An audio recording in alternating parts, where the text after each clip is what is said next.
Mama. My name is Ville VALO. I tickle my tonsils, aka sing, for a band called HIM from Helsinki, Finland.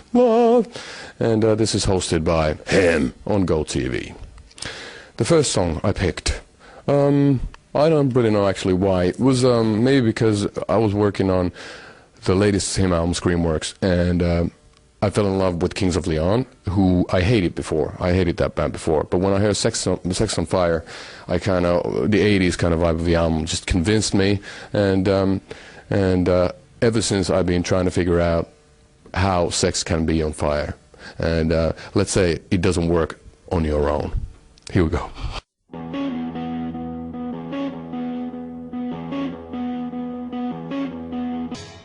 The good old Beastie Boys. I remember I had like a double-deck like ghetto blaster back in the 80s, and I wanted the shoes, the Adidas. And I remember the time when there was like Run DMC and Aerosmith when they did Walk This Way, produced by Rick Rubin and all that stuff. It was good old times. I still have Follow the Leader by Eric B and Rakim on vinyl, but that doesn't basically have anything to do with this video, which is Sabotage, because this is from the late 90s, I guess, or early 2000. The video is fantastic, the song's great, and it actually proves that's really odd that those three fellows can play their instruments, because they're actually playing the drums and the guitar and the bass on the song, and rapping, and being cops, and having funny tash. So enjoy. This is the most memorable moments in music video history.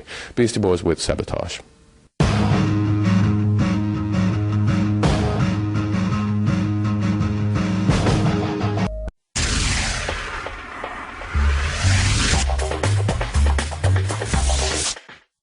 I've always wondered how much energy Robert Smith puts into his hair. You know, because like it seems odd for me to be able to write as many songs, and decent songs, for The Cure. But that could be actually the reasons why The Cure doesn't have so many good albums, because he spent too much time on the bad albums. He spent too much time working on his hair. So when his hair is kind of messed up in a wrong way, that means that he's working on some new material. And I think that his hair was probably slicked back, and he was having a hat when working on this Integration, the album that a lot of people remember The Cure by. And this is one of the great reasons why. Pictures of You, a beautiful, beautiful, full-on lament for lost love, or whatever it is. I don't know what it is, but it's really romantic and always gets me on the verge of tears in a positive sense. The Cure, Pictures of You.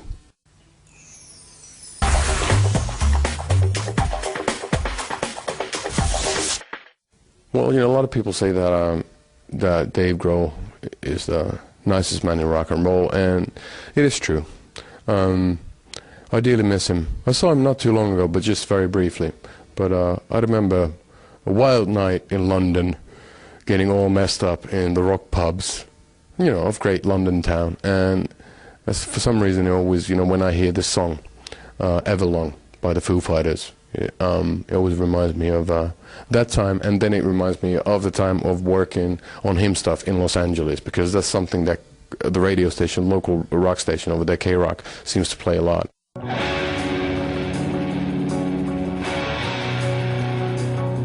I never met a person who wouldn't like Enjoy the Silence by Depeche Mode. We used to play this song too when we started out with the band HIM. I think we didn't even have keyboards. No, we played it on our first tour. Played it here in Austria as well on our first tour. It was 11 gigs in 11 days. That was our first international tour back in '98. Back in the day. But the video is beautiful because it has Dave Gahan walking as a king on, you know, mountains in the middle of the winter. What it symbolizes, I don't really, you know, give an F. But it looks really nice, and the song's great to dance to, and it's 114 beats per minute, just to let you know if you want to remix it, you know, later on in the wee hours of the night. So this Enjoy the Silence by Depeche Mode. Here we go.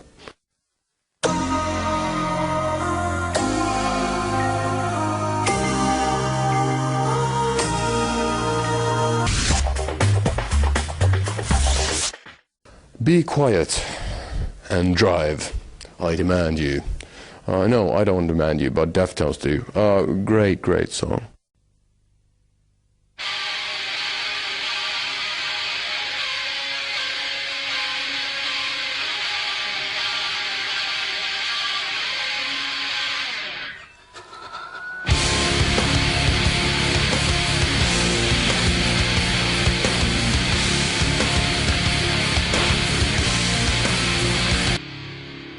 we supported Prodigy when Firestarter was the #1 hit everywhere, and it still sounds kind of good, but we were just laughing about it, how non-aggressive it sounds, because at that time it was really scary when Keith Flint was doing like his "I'm a Firestarter" type of thing. Now he just sounds like a whiny bitch. He probably isn't, because I've heard that he's a great guy, but the aggression doesn't translate. Maybe the aggression has dated a bit. It's still a great video, and it sounds awesome when you really blast it. So now I'm probably gonna, he's gonna beat me up, but I've heard that he's a tiny fella, so he should be fine.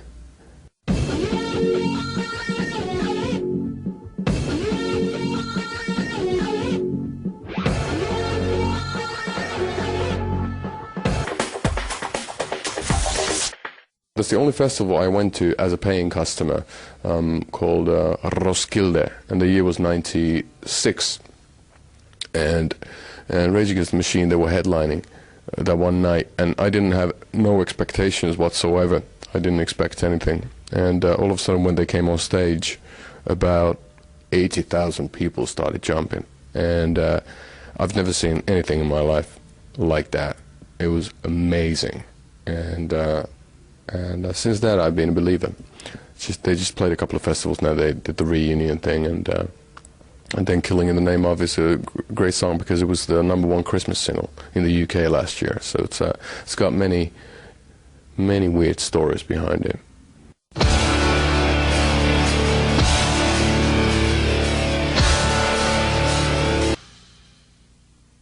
If you don't know anything about him, I suggest that you buy the T-shirt, you buy the patch, and you listen to nothing besides Turbo Negro for about a week, and you're all good.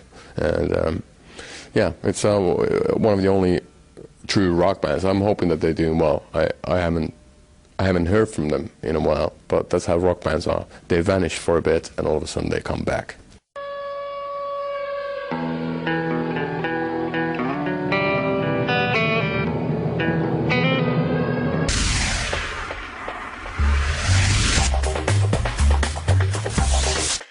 Hey, I think that was it. So, hosted by HIM on Go TV. I sincerely hope that you enjoy at least the music. You don't have to enjoy the ramblings in between, because I just woke up and that's my excuse for being a tad psychedelic at the moment. At least when it comes to my choice of words. There's one more song which ends this particular hosted by show, and obviously it has to be a HIM song. And obviously, as a self-censored person, I picked up the latest one because for me, it reminds me where we are as a band at this particular moment in time. So the song should be "Scared to Death," and it's actually, if you listen to all the songs you just heard before, "Scared to Death," it is like a combination of Depeche Mode and of a bit of Turbo Negro and of a little bit of Foo Fighters as well. So it's all in there. Just listen tight and take care of yourself and each other. Later.